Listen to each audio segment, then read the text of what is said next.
What's up, everybody, and welcome to the final summer episode of Morning Cuppa Hockey presented by Bet365. That's Colby, Cohen. I'm Jonny, Lazarus, and we got a great guest to round out the offseason today. Jimmy Vesey, former New York Ranger, currently playing in Switzerland. So we'll talk to him about making the jump to Europe. Don't want to waste a lot of time. Colby, I don't know if you have any opening remarks, but I'd love to give a read. I'll talk about our sponsor from Parasso, and then we'll bring on Jimmy. So this is brought to you by Parasso, the most complete choice for shaving and beard care, made in Italy since 1948. Parasso has been a staple of Italian culture and barbershops globally for 4 generations. So get 15% off at Parasso-USA.com with our promo code Hockey15 in all caps, Hockey15. And with that, let's bring on Jimmy Vesey. Jimmy, I'm going to hit you with a weird one to start.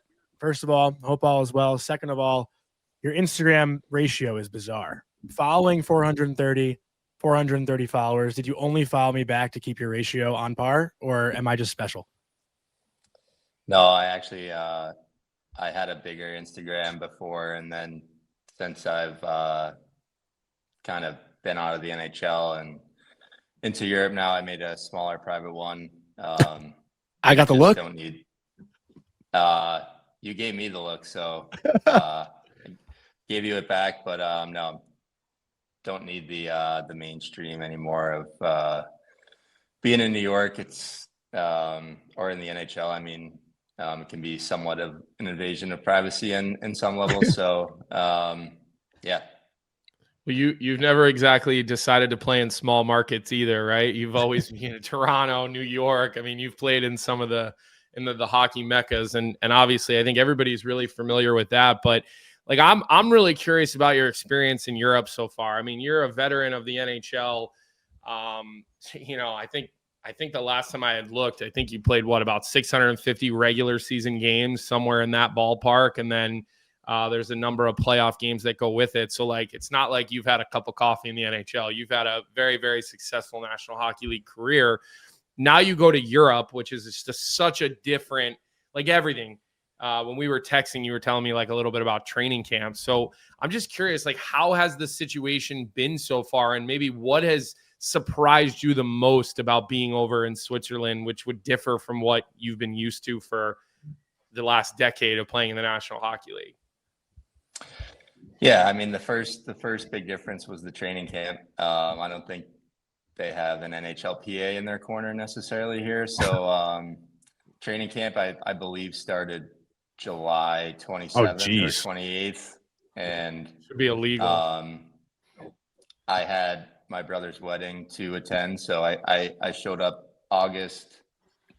I think I flew August 9th, got here August 10th, so I missed a little bit of it, and I still had, I want to say 5-ish weeks of training camp, and it was hard. So these guys work hard, and honestly, I didn't know what to expect in terms of the level of hockey. It's obviously one of the top leagues in the world, but it's really good hockey, and it's more physical than I expected, to be honest with you.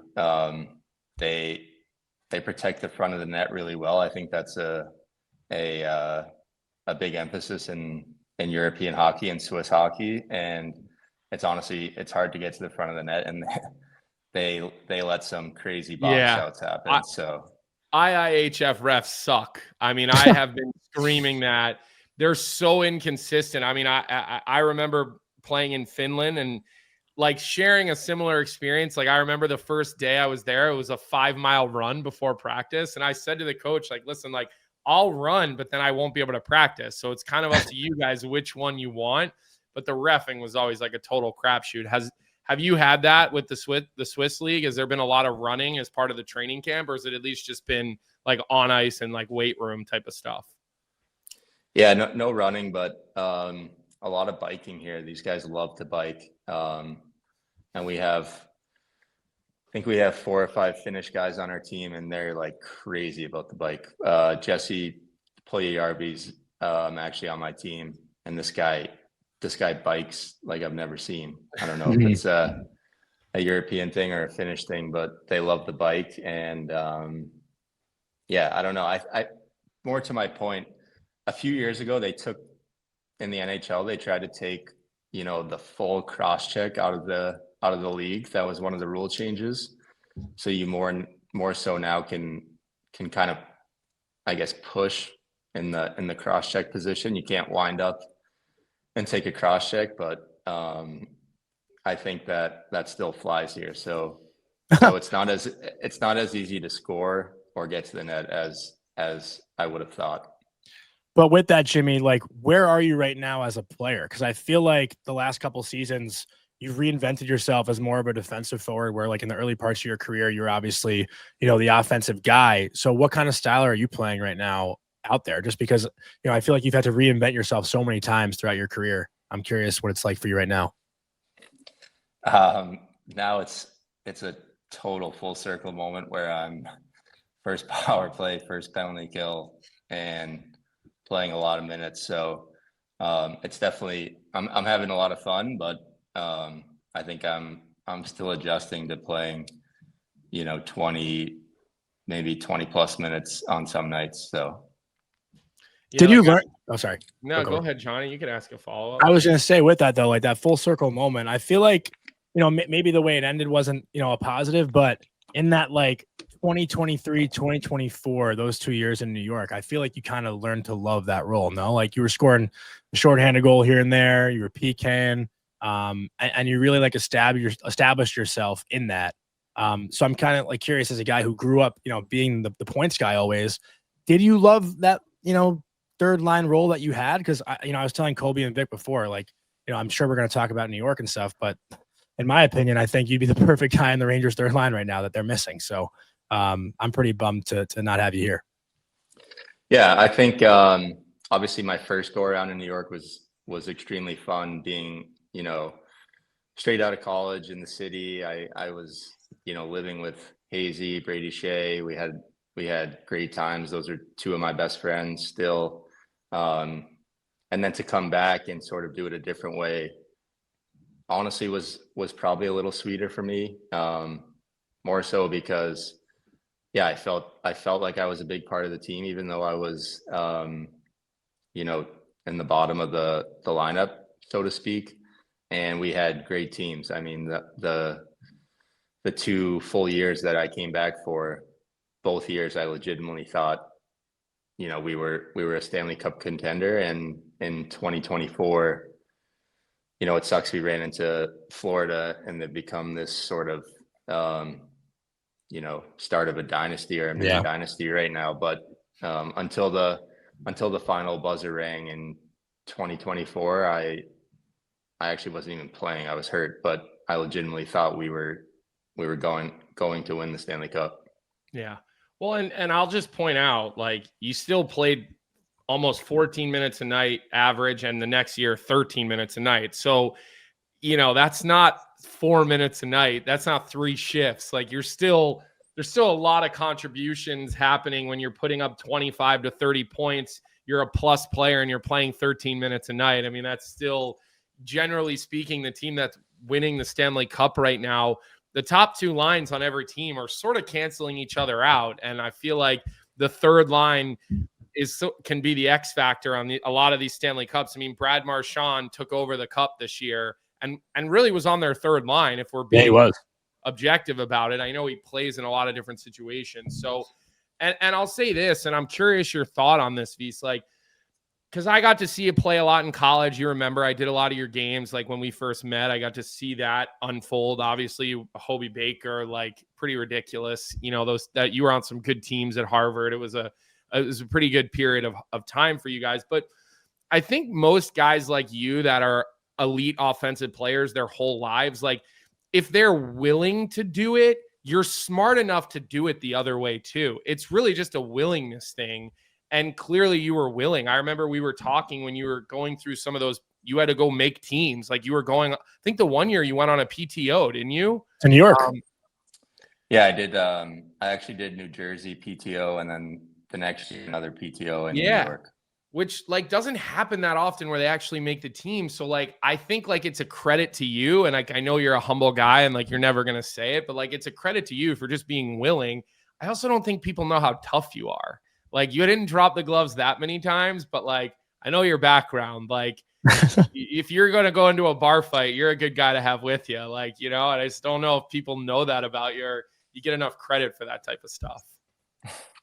Yeah, I'll try to start at the beginning of the comment, but yeah, I would say the 2 years I was in New York, by the time the playoffs would roll around, I would be, kind of solidified in the fourth line. I'm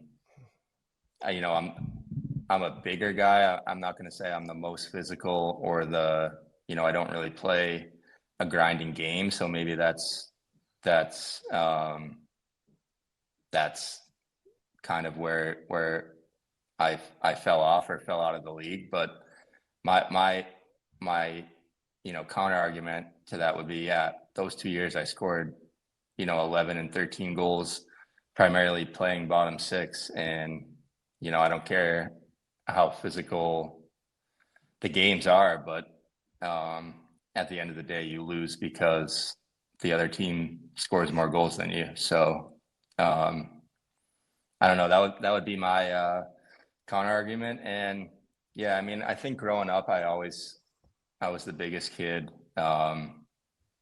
for most of my life. And my dad sort of, the way we were coached in youth hockey was that intimidation was a part of the game. And I think I had that for most of my life. My fuse has certainly gotten a lot longer, and I don't go looking for it, but yeah, I would be confident to handle myself in a lot of situations. I know that. And hey, that's what happens. You hit 30 and you just that fuse gets a little longer, a little more tolerant. What's that sweatshirt say? Is that a Townie sweatshirt? Yeah, it's Townie's. Yeah, that's where my family's from in Boston, and figured I'd wear it to give them a little shout out. And I'm also probably a little homesick, so feels nice to have it on. Yeah, I was actually going to ask you about your dad too, because I feel like everyone I've talked to, like fathers wise around the Rangers, I mean, Bruce Fox is one of them. Obviously, I'm sure you know Bruce very well. He says he actually wanted me to ask him who's sicker, me or his father, and like the Bruce Fox voice. But Yeah. Everyone says your dad's like the ultimate hockey dad, and everyone loves him. Yeah, we the first year I went back to the Rangers, we had a father's trip, and we hung out. My dad, Foxy's dad, Troch's dad, and Ryan Lindgren's dad, and it was just like it was a field day, I would say, for my dad, Mr. Fox, and Mr. Trocheck, and I think Mr. Lindgren was like, "What the hell did I get myself into?" But no, Bruce Fox is honestly probably one of my favorite guys to talk to of all time. And last year when I was scratched, I would go into the family room in intermission just to because I don't know if you know this about him. Like when the game ends, he's out of there because he has to catch a train. So I would even before it ends, sometimes he's out of there. Yeah, exactly. So I would sneak down there at intermission, like just to get 5-10 minutes with him. He's the best. Not to mention the spread in the Rangers family room years of like when Shaddy was there and I'd come and hang with you guys, like the spread was always, I mean, the chicken fingers and the shrimp cocktail in that Rangers family room I'll put it against any family room spread in the entire league. So got to give them credit where credit's due with what they have going on there at MSG. Yeah, for sure. One of the best. But Jimmy, you mentioned obviously being homesick, and I don't want to ask you necessarily in detail about the summer, but I am curious about like the conversations you had, because it is surprising to see you not in the league. Like, I got to be honest. So were there any teams that had interest at all, or was it just kind of quiet from the end of the season and on? So one of the things about myself, I would say, is I try to be, completely honest about like my game and hockey the way I see it. So I can, after, we said I already went through 2 summers where I didn't get a contract. So in the spring in Colorado, I just kind of had this feeling like I think I might be in trouble again. And my agent was saying I would be fine. And there were teams that were interested, but I don't know, the way the summer unfolded, I thought was pretty crazy. I mean, being in Boston, I talked to Connor Sherry. He's on a PTO with the Rangers. Yeah. Grizzy's on a PTO in Chicago. How does Like, Grizzy not have a job? Like, I have a hard time with that. Like, I really?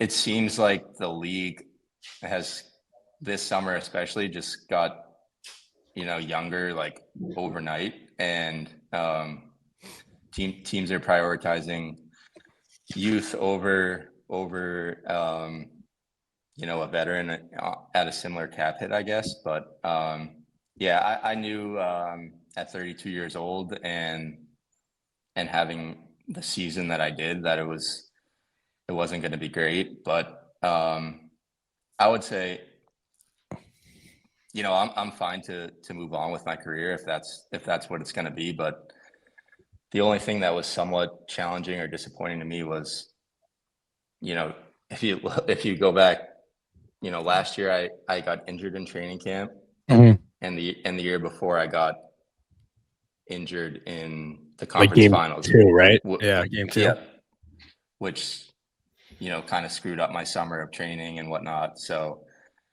2 years ago I played pretty much every game on the President's Trophy winner and conference finalists, and you had 18 and you had 13 and 13, so 26-point season, and you were like, I actually played that year fully on the fourth line. Yeah, you were playing with Remps. Yeah, and then sort of one shit year, and that was it. But it is what it is. When you were then realizing that Europe was going to be the path for you, V's, like, what did you like? Did you consider Russia? Like, was it, I'm only going to Switzerland? Like, how did you make that decision? Because I feel like it has become a common thing. I mean, Tony D'Angelo, friend of the show, he's been on with us a number of times. Like, you obviously, like, I'm pretty sure the first time we even met, like, socially, like, I think Tony D was there too. So that we have a long-standing relationship, and I'm wondering, like, he went and came back, and you're seeing it happen more and more. So, like, how did you make the decision? Okay, I'm going to go to Switzerland. I can do well. It'll be good hockey. I can make hopefully a bunch of money over there, like, and then still have a chance to come back to the NHL. Like, how did you kind of parse through all the decisions that go into picking a spot and a country in Europe? I would say, to start, I only wanted to go to Switzerland, and then Russian teams started talking to me, and from the beginning I wasn't really interested in going there. But when you hear the salaries over there, I would say it's by far the highest in Europe. So I considered it for a hot second, and then my mom was distraught. She was distraught, and she was like saying crazy stuff, like she wouldn't sleep a night and and all this stuff. So for everybody's mental health, I decided to go to Switzerland. And I mean, if I went to Russia, let's be honest, I wasn't getting any visitors. So your homesick would be 50% more than however you feel right now. So that's for sure. So, I mean, Switzerland is an unreal country, extremely safe, extremely, like, I don't know if you guys have seen pictures probably, but just pictures. Yeah. The first 3 days I got here, we had a bus trip to an exhibition game, and it was like 2 hours away in the mountains. And I was on this bus, like, holy shit, like this is the nicest place I've ever seen. And we were like going by mountains, going by Lake Geneva. It was unreal. So sucks to be back on the bus, but it has its perks. You're gonna have to be like a tour guide for the Spangler Cup team that comes there this winter. Yeah, someone actually told me about that recently. There's a college team. Yeah, it's gonna be sick. Cool, right? I'm trying to get there. It's sick. Yeah, I think it's in Davos every year, right? Mm-hmm. Will you, like, will you have a chance to play in that for somebody? Like, how does that? I've never known exactly how they go about that with the European clubs. Yeah, I don't either. Someone said guys get added to teams like kind of randomly, and then someone on my team asked me, like, do you think the college team would add you? And I was like, no way. Yeah. I don't know.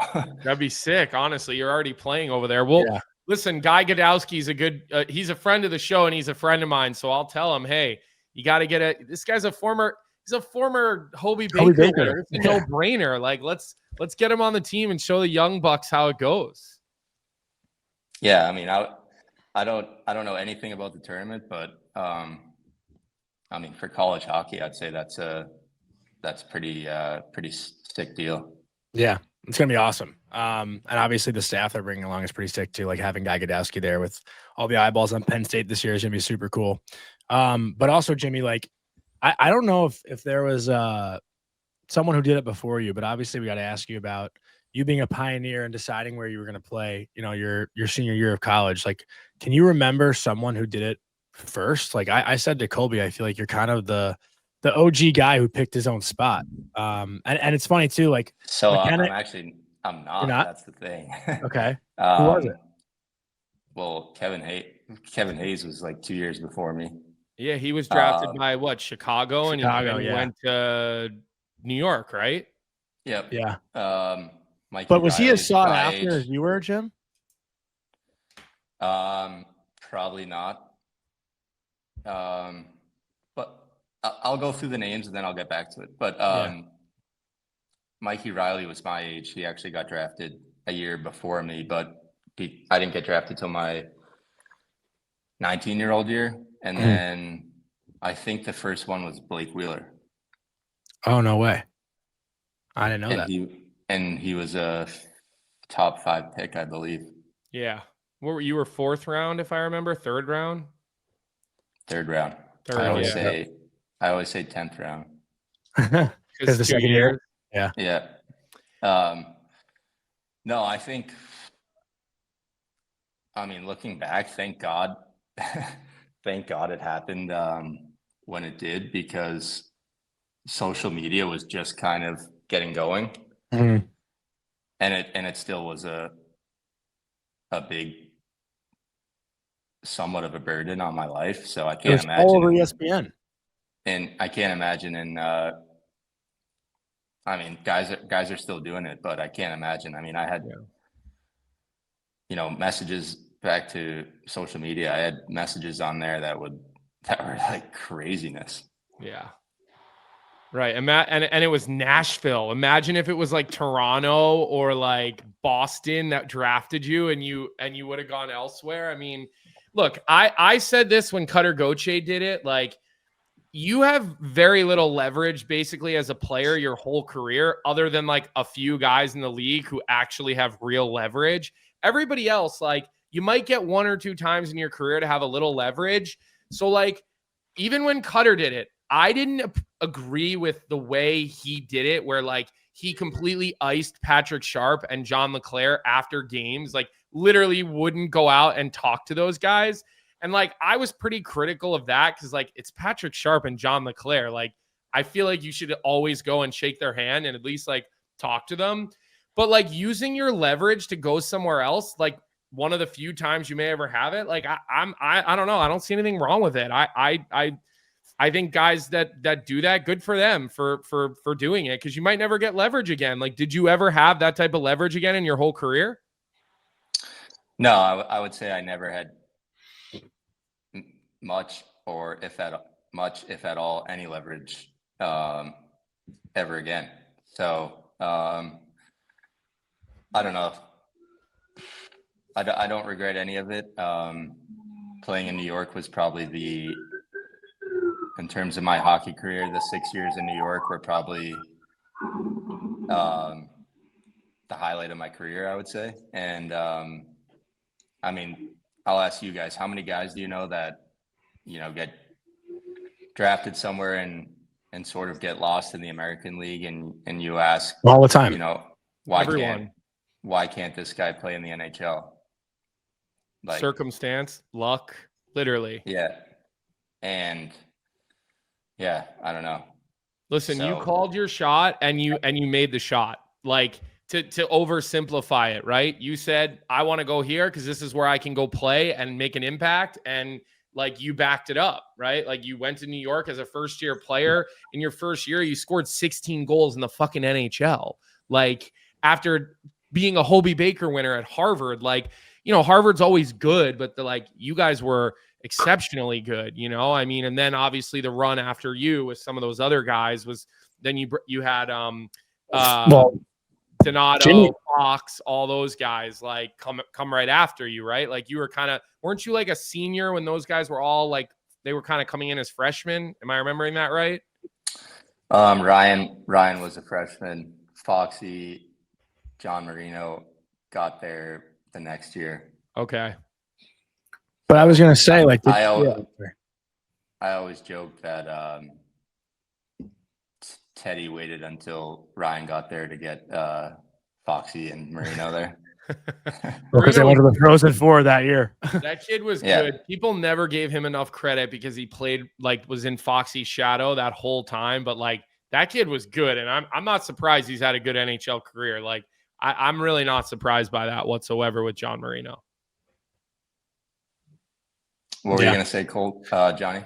No, I was gonna say, like, did Foxy come to you? Because, like I said, my generation, you were the first one to really do it. Like, I don't really remember Kevin Hayes going through that, but Foxy did the same thing. Was leaving Harvard, didn't want to sign, wanted to go to the Rangers. Like, I feel like you were the guy who kind of originally made it like okay to use your leverage. It happened before, though, Johnny. Like, no, but I'm saying, like, there was no social media before. So we weren't hearing about these things.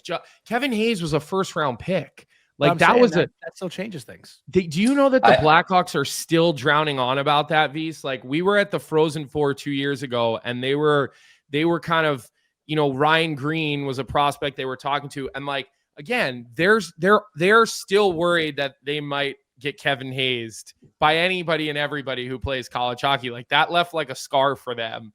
And so that's what I'm saying to you, Johnny. Really, that's like, I'm talking to you right now. Like, it just, this was the first guy to do it when like Twitter existed, even though it was not big yet. But like, that's probably why you feel that way. Yeah. I can't remember if I talked to Foxy about it, but I mean, I don't know, I'm sure he always had that in the back of his mind. So I'm not sure how much I swayed his decision, but I think now, I mean, I wonder if they change that in future CBAs, but I mean, after me, you saw a lot of guys, you know, if you want to sign them out of college, you have to give them like a game at the end of the year. I think that was probably somewhat of a byproduct of it. A lot of guys sign out of college and they get to burn that year and get, I don't know, 5-10 games at the end of the season. I don't know if that still happens or not, but it is. So players should be sending you a percentage of that year that they're getting burned on their contract, since you were you helped that thing along. Right now, let me ask you this, and drawing from my own personal experience when I went to Finland. The first year I was in Europe in Finland, when camps broke and like preseason started, and like obviously I was not even remotely close to the player that you were, but I was always like right on the edge. I'd make it to the last day of camp, sent down, you know, as a call up, healthy scratch all the time. It was tough. And I remember it being a little difficult watching these training camps and seeing guys who were signing or making teams. Like, are you following it closely right now? Or are you really just trying to like keep it at an arm's length and worry about where you're at? I mean, you've already got 5 points in 6 games. So you're off to a pretty good start in a league that is traditionally a low scoring, kind of difficult league to score in.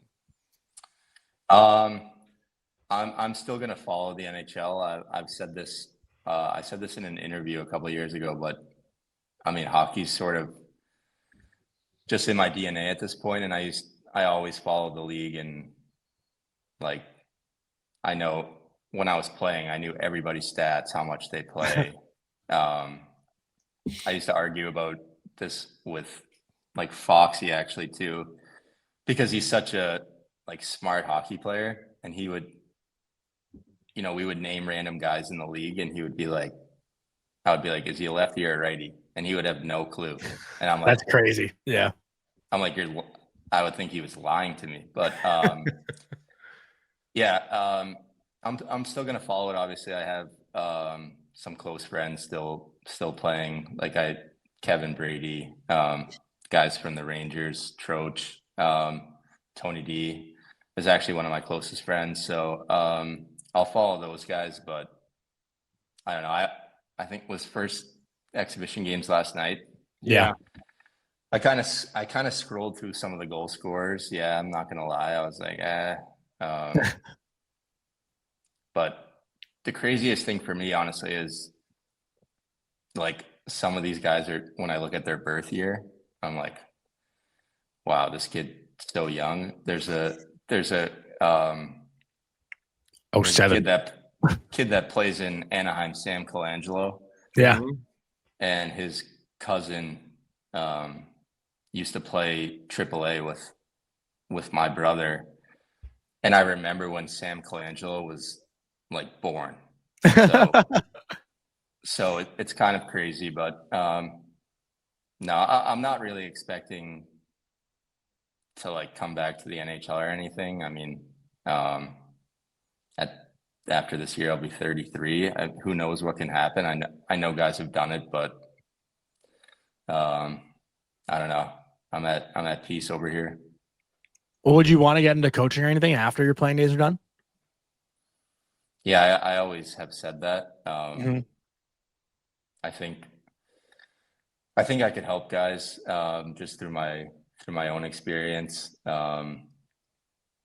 dealing with a lot of noise on the outside of all the stuff we just talked about. How I entered the league. I've gone through like confidence issues or performance anxiety to some extent of always being kind of on a 1-year contract or PTO. So I think I could help younger guys at different points of their career, but not really sure. I signed here for 2 years, so I got some time to think about it. Yeah.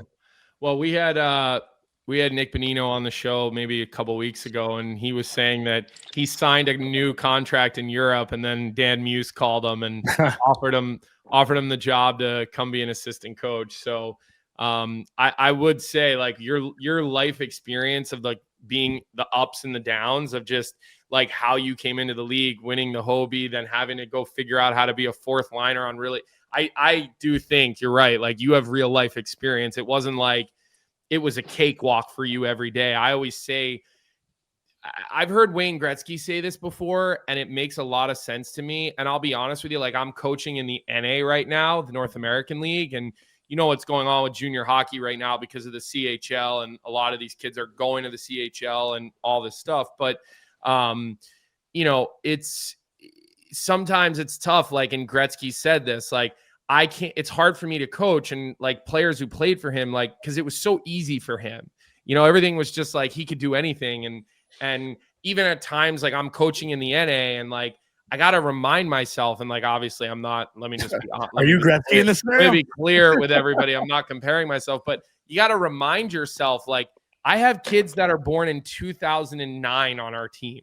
Like that's insane to me. That is like, so you got to remember that when you're coaching, but your experience would definitely, a player development, a coaching role, any of those roles, like I think you'd be kind of perfect for that type of thing if you wanted to do it because, how you kind of ran through the league and sort of the way that you had to do it, like not easy.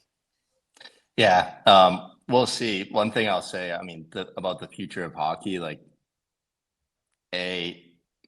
I'm sure like social media and everything has driven parents to the brink of insanity. But the way these guys, I certainly felt this like the last few years of my NHL career, but the way all these kids come in at 18 and can like skate and shoot the puck is crazy.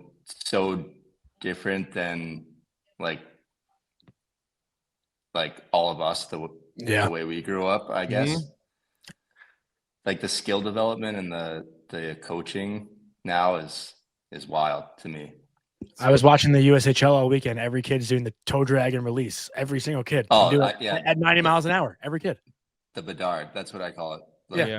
First line, fourth line. Every kid. But how many of them can play hockey though? That's always my argument back. We get all these kids that can do these things, but like they end up in the corner a lot of the time. And like you're like, can you process the game quick enough? I see an issue right now, even like I see it at the college level a little bit. But like you have these guys who skate too fast for the way that they can process the game, and it creates some, like some ugliness at times because their brains can't keep up with their feet and their hands. Yeah. Yeah. But I mean, the top guys is like, holy shit. It's ridiculous. Yeah. It's nuts. It's nuts. Jimmy, I got like 2 more questions that I just got to ask you. Yep. One, I don't know if this is going to like throw you off by any means, because it's just like kind of out of nowhere, but that 2022-23 year, like we said, you signed the PTO, like I think 2 weeks into the season. I think you signed a 2-year extension, right? Because you played so well and you were playing on the first line with Mika and Kreider. Is that the timeline? Is that correct? I signed it at Christmas, I would say. Christmas? Okay. Yeah. But then like Colby and I have talked about this. We've like just referenced it, but we've actually never heard like any player talk about it.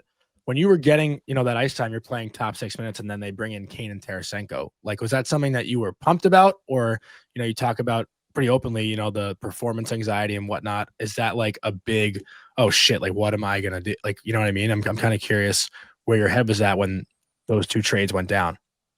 No, I was like over the moon. I figured we would add at the deadline and I wasn't going into the playoffs in the top 6. So as long as I didn't get traded at the deadline, like I said, I thought, definitely when we made those moves, I was like, yeah, we're going for the cup. Yeah. And then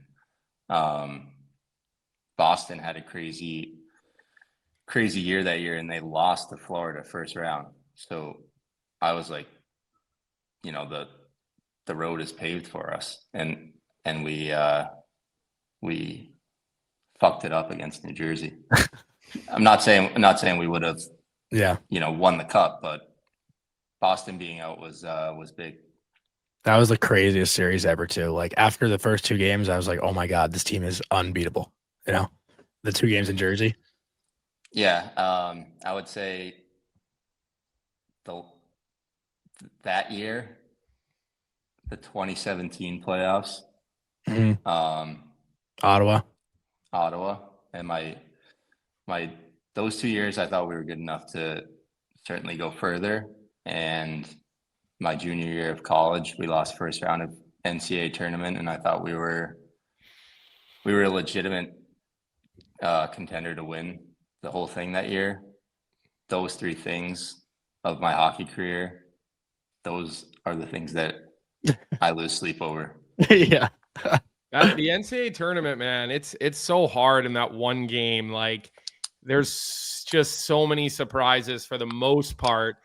It's been a little less. I feel like the last couple of years it's been a little more chalk, but although Penn State, I don't think anybody expected necessarily them to come out last year, and they did. Good for them. And you could probably even say that about BU last year. I don't think people expected them to go back again, but the goaltender was ridiculous. And they had a couple of guys who just were different special level players. What's your take on the new rules and the new CHL thing and NIL money? We talk about that at nausea, it feels like, because there's been more news about that than the NHL for the last 3 months or whatever. So we've talked about it so often. Yeah, I'm not really sure. The NIL stuff, I think it's great if guys are going to get paid. I think it probably hurts college hockey overall, I would say, just because the big teams get bigger and the little teams get no more small teams get smaller. So no more middle class now. I was going to say it's going to be harder to see upsets in the NCAA tournament. I guess Quinnipiac just won a few years ago. I would consider them a smaller team. But let me just say this to you, Vise, like having been around that program, you've got an NHL caliber coach, you've got an administration that is like they put all their money and resources behind the program. They're doing a lot of things behind the scenes. Like I think of the small market teams, we'll just call them, like I think they'll be one that actually goes up with the big dogs and continues to compete, just from seeing what I've seen. Not to interrupt you, but I just wanted to at least say that because I've seen behind the curtain there, and it's pretty legit what they've done with their resources and money raised and all that stuff. Yeah, I would believe it. In terms of the CHL stuff, I don't even really know how it works, but I imagine at some point that might get amended in some way, just because I feel like American kids are going to be out of college hockey jobs, which like, or maybe if you play in the CHL, you can't enter college past, I don't know, your 19th or 20th birthday. I don't know, something like that. But Division III hockey will get a lot better, I guess. Mm-hmm. I like that idea though of not letting like CHL kids into college past the age of 19. This way you can like help the overagers, you know, in the USHL and the North American League. That's actually not a bad. That's the first time I've heard that. I kind of like that idea. Not that we want to like think of. Yeah. But college hockey I think is taken off. It's just for me that played in the Ivy League, they don't. As far as I know, there's no NIL money in the Ivy League, so there could be private NIL money, but there's no schools are doing NIL. But like there can always be third party private NIL deals. They're just not. It's like completely separate from the school. Yeah, so I think the Ivy League probably takes a hit there too. So and the ECAC, I guess, too. And I mean, when I was in college, the ECAC in my 4 years, we had 2 champions from the ECAC and a third team lost in the finals, I think. So Union Yale and Yale actually beat Quinnipiac. Quinnipiac. And then my senior year, I think Quinnipiac lost in the finals to Minnesota, maybe? No, not Minnesota. Nodak. It was the sick Nodak team. Yeah, Nodak. It might have been the semifinals, but it was Besser, Schmaltz. That was the final. Yeah, that game was sick. Kajula, those guys were. That's why I was pretty happy to see them get over the hump a couple of years ago and win. Like they had been knocking on the door for a while, so it was good for them. So it'll be interesting to see like how this all shakes out, because I also think there's a chance, like I think there's going to be some guys who go to college and don't like it and go back to the CHL. And then I think what's going to happen is college teams are going to get a little nervous about that. And, you know, maybe they start leaning back more into the USHL, which has been such a phenomenal league for such a long time here in the US. But it is, I would say this, as somebody who's still involved and around it, it's uncertain times. And it'll be really interesting to see how this plays out this year with all this new star power that's coming into college hockey. Like my first game I'm doing is October 17th, BU Michigan State. So, you know, you're going to get Lindstrom or whatever, that kid who went top 5, Martone is top 5 or top 6, whatever he went. Like, you know, you're going to see some of these big dog CHL players play pretty early in the year. So I'm really anxious to see how that works. Yeah, I have one more point about college hockey, and then you guys can kick me off. But I got one more for you after that. Okay. My biggest problem with college hockey is the transfer portal, and that's another way that the small teams are getting smaller, from what I understand. Because I had someone tell me, like, you know, any guy on an Atlantic hockey team that has a good year or gets first team Atlantic hockey is just going to BU, going to, I don't know, wherever. Any ECAC anywhere. Or hockey school. Absolutely correct. And then there's the other side of the coin where if you don't think you play enough, you just pick up and leave. Like that's craziness to me. But, dude, I sat out for a year. You talk about performance anxiety. I was fucking so depressed for a year when I transferred. It's the worst year of my life. Yeah. But to your point too, the only kickback that I have for you, because like I agree with you, you can't even coach players anymore at that level, because if you coach them hard, they're just going to go somewhere else, or they're not on the power play, they're just going to go somewhere else. The only kickback that I would have is like, I think it's okay maybe to have you get one transfer, and then I think after that you should have to sit out for a year, because what happens if a coach leaves, or the guy who recruited you leaves, or whatever, like you get injured. Like NCAA teams are pushing guys off their roster all the time. Like they do that. So I do think you should, like, I hate the fact that you could just jump around now. There's a guy who's playing, I think, at Western Michigan this year. I don't know him at all. He might be the greatest guy ever. He's on his 4th team in the NCAA.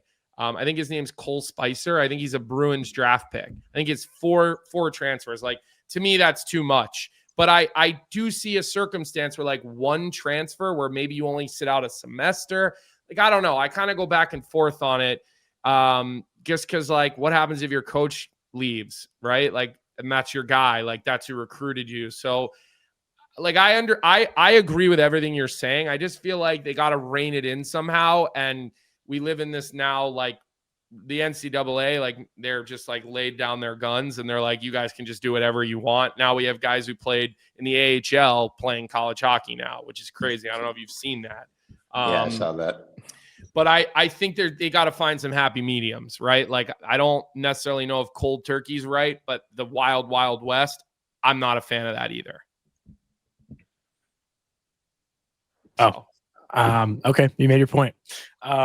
Jimmy, I just got one more question. It's kind of like a two-parter though, because I think we'd be kind of foolish to have you on here and not ask about like when you first got to Colorado with Ryan and like what that was like, just because they were obviously recovering from this Mikko Rantanen trade, and being in a room with Nate and Kale, like after being in a room with Foxy and Panarin and stuff like that, like the difference between a star defenseman, star forward, and stuff like that. But obviously, like I wouldn't be doing my job if I didn't ask you also about your exit in New York and how everything went down.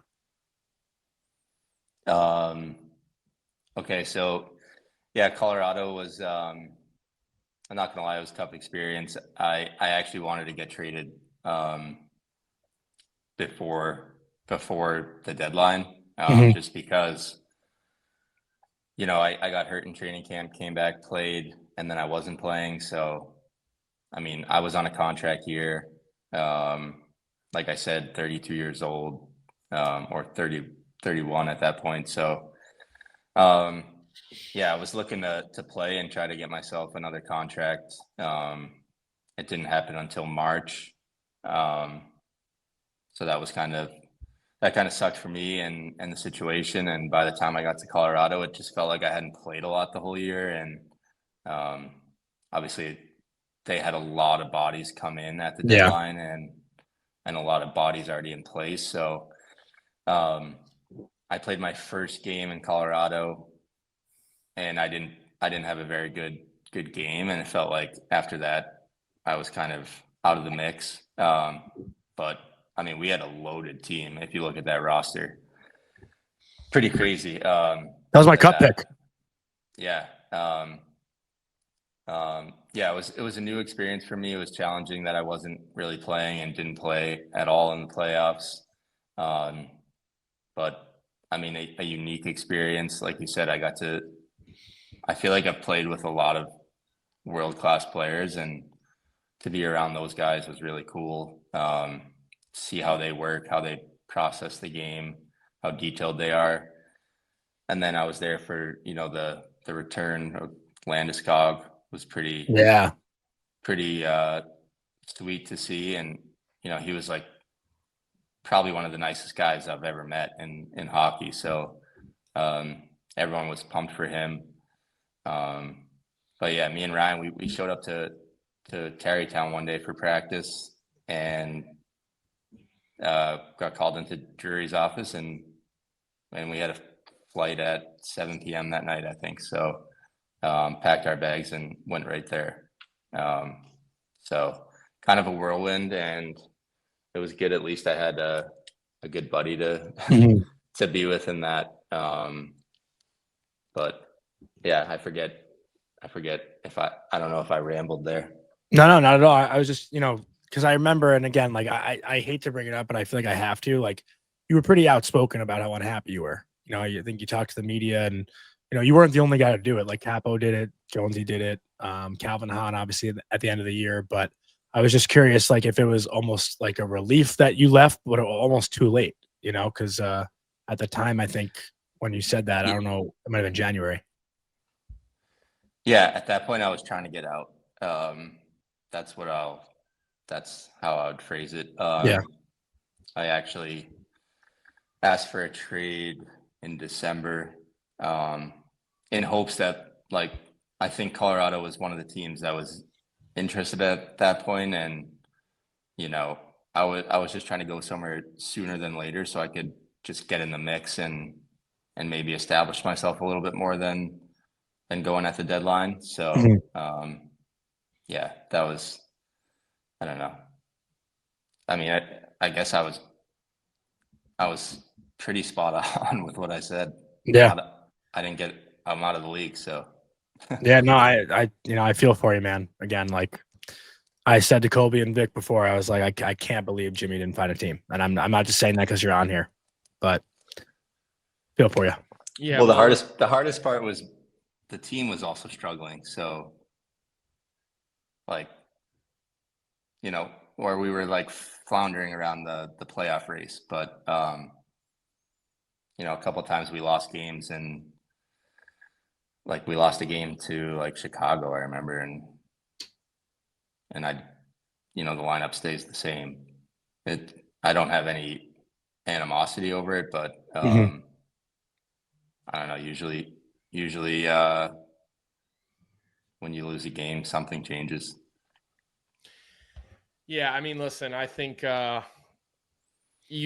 a coach just kind of decides, like, or a manager, like they're moving on from you, like you can feel it. You've been around. You're not a first year guy. You're not on your fucking rookie contract. You're a realist. You and I have kept in touch over the years, and you're always completely down to earth and real about whatever the situation may be. So, like I can confirm any of that to people that are listening. I just have one more question for you, and I make fun of Jonny about this all the time, Vise, and I know you can confirm this. And I've heard from numerous sources within the New York Ranger locker room that Jonny is a very comfortable guy when he gets in the locker room. He's not afraid to sit down in a stall and, really make himself at home. And I'm just hoping you can verify that information before we say goodnight to you and let you go back to your peaceful life there in Switzerland.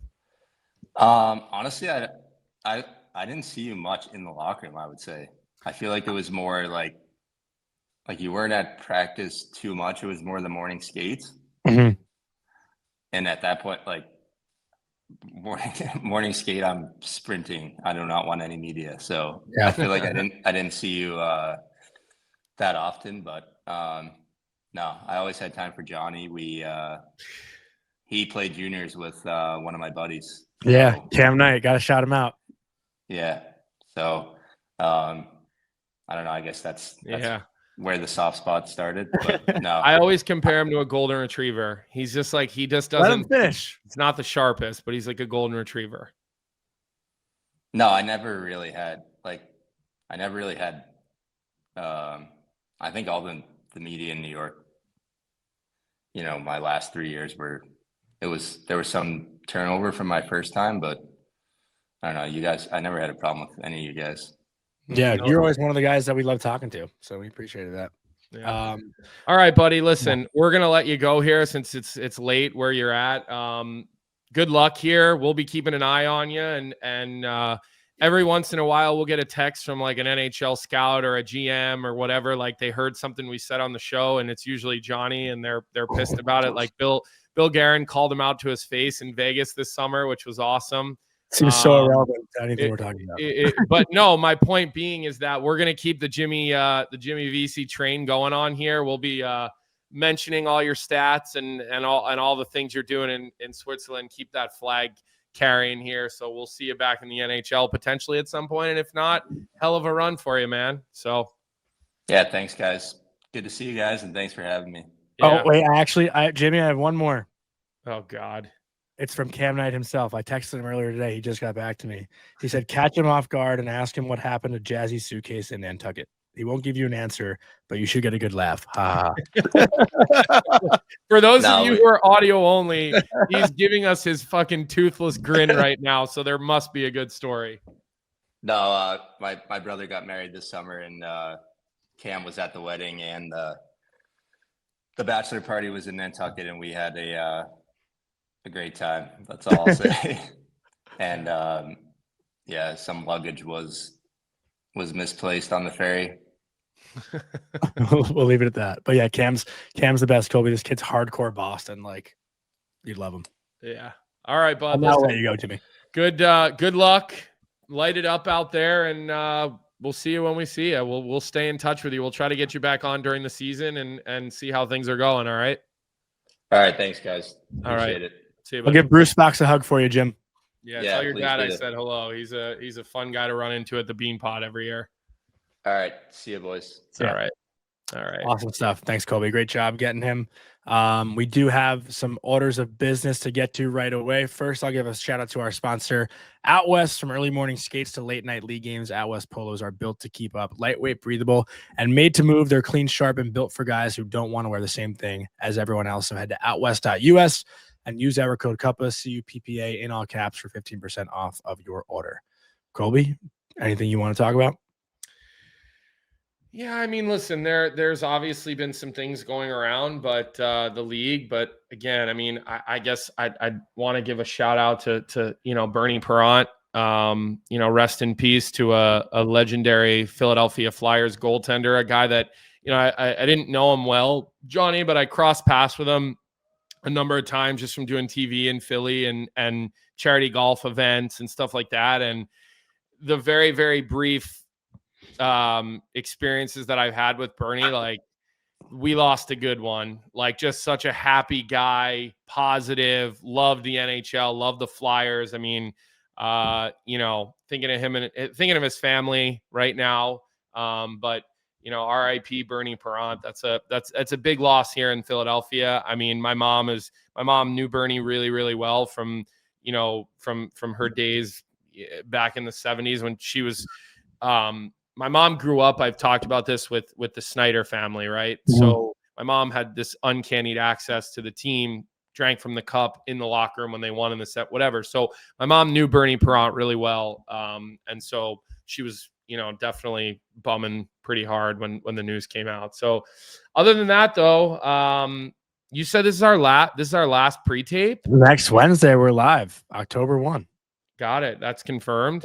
So we won't do a pre-recorded show Monday or Tuesday. We'll just kind of save it all for Wednesday, Thursday. We'll do division previews Wednesday, Thursday. Then Monday, Tuesday, we'll do, I guess, West, East maybe, or East, West. And then Tuesday night, it's like the first game. So we got a perfect 4-day segue doing each division. And then Tuesday night, the puck drops for real. The 7th. All right. Well, I can say and I can report as we are currently filming this show. It is the 22nd. Rosh Hashanah. It is Rosh Hashanah. So happy New Year to all of our fellow members. Shana Tova. My half birthday. No one cares about a half birthday when you're not 2.5 years old. My 4-month anniversary. Wait, do you and Sloan have the same birthday? She's 1 day before me. Oh, because I feel like hers was just her. You didn't celebrate her half birthday? You're a terrible father. It's not a real day, bro. Okay. Plus, every day is that kid's birthday, I think. Yeah. I can happily report to you as well as I've seen this come into my inbox. I think we'll be back for 3 years, Jonny. I think that's, we can officially say, as I'm looking over everything as we're talking right now. Let's go. Looks like 3 years. Morning Cup of Hockey is going to be around for the next 3 years. So 3 years. Couple weeks ago, Jonny agreed to everything he needed to agree to, and I can say the same. It's exciting. Big Willie is going to have to change his shorts. That is It is a good thing to see. So That's awesome. we'll see you guys on October 1st live. We hope the chat's ready to go. Fuck and other yeah. than that, have a good rest of your week, Jonny. I'm off to Blaine, Minnesota this week for the showcase for the NA boys. We will go from there. And I know you got to do Bet365. Yes, and I also wanted to we didn't have a chance to talk about it, but I wanted to shout out Colby Armstrong and Mel Armstrong. They actually had me over for dinner last night. It was a hell of a time. I love the Armstrong family. How Colby, cool is Melissa? She is goated. Yeah, like Colby's number 2 for sure. But he showed me his whole like NHL shrine. Like, dude, he has so many cool stories. Like, it's actually sick. And it was so funny. I was like, dude, someone should be like behind the scenes right now. You're so giddy. I was like, how many people do you have a chance to show this to? He's like, no one really. He loves it. So he was going through like every jersey. Did you tell them what I said to you and you texted me and said, guess where I am? And I know they both laughed at that. Yeah, they did. They're fun people. Where's Cruz playing this year? His boy, Mount St. Charles again. He's back there. And then he's gonna go to the Dub hopefully after that, right? That's the plan. We had him on FaceTime. I was with the 3 girls. We were having a lacrosse catch. We were singing Noah Kahan. It was just girls. It was a nice family night. Pal. You're one of the girls. Yeah. I got to shout out the Carlsons and the Hallidays. They were there as well, like their family friends. And they would like the 2 fathers would like a segment on our show about being a father in hockey. And I said, you get me a sponsor, we'll make it happen. But no, it was just awesome hospitality. The Armstrongs are the best. I'm going to Boston for the Chicklets Cup this weekend, looking for my 4th trophy. Sweet. Looking to be a dynasty team. Wow, CCM Chicklets Cup in Boston. That's awesome. Yeah, it's gonna be great. So I guess we can report back about everything on Monday when we're live. Again, so happy you locked it in. Like, seriously, dude, you have no idea how much I've been stressing out. Emily's heard it for like a month straight about oh shit, I said her name. Well, she's been whatever at this point. Emily was concerned that it wasn't gonna get done and that I was like panicking about what we were gonna do. So I'm really happy you're done. And obviously, I'm sure Vic behind the scenes right now is thrilled. He just wrote woo in all caps. So the team's coming back and shout out to our CEO Jay, to Amal, our executive producer, and for believing in us from the start, and Frank, which we talked about, and so it's exciting. Yeah, I'm pumped. All right, so to finish off the summer, gotta do a read from Bet365. Whatever your bet is, it's never ordinary at Bet365. So download the app and get in on the game. You must be 19 or older. And what we're looking at right now is the New York Rangers to make the playoffs. I don't know if we have a lineup on the screen right now, but the Rangers, to me, I think they'll be back there. Probably a first-round exit, but they'll be back there. And I'm sure we'll talk a lot about the Rangers as the year goes on, because it is an exciting time with Mike Sullivan and everything, and JT Miller is the captain, which we'll get into, I guess, next week and whatnot when training camp concludes. But yeah, Colby, give us the final words of the summer, and we'll see everybody next Wednesday. I don't want to do it. You got to do it. This is your job. Well, look, this is my job. Fair enough. You're the outro guy. Yeah, listen, we've talked about this. The summer shows, they don't have the same jam. We try to bring you guys some different personalities. Listen, Jimmy Vesey, that was one of the more brutally honest interviews we've ever done with anybody. Yeah. I mean, he was open and honest about some things that few are. So that was great. We had a good mix. But listen, the show, it feels like work in the summer, right? Yeah. During the year, this does not feel like work. This is fun. Every morning, yelling at each other, yelling at the chat yelling at us. I mean, that's the fun part, right? So we got through a summer. We'll have 3 more summers to get through after this one, as we mentioned. But I'm looking forward to getting back to our regular, live shows every morning, and just, getting this thing moving again, because it's fun when we have all of our people that interact with us. So good work this summer. We all chipped in. We all got guests, except for Vic. Vic was pretty checked out this summer. So hopefully regular season Vic will be a little bit more dialed in. And from there, Jonny, listen, enjoy your last week, and we'll go from there.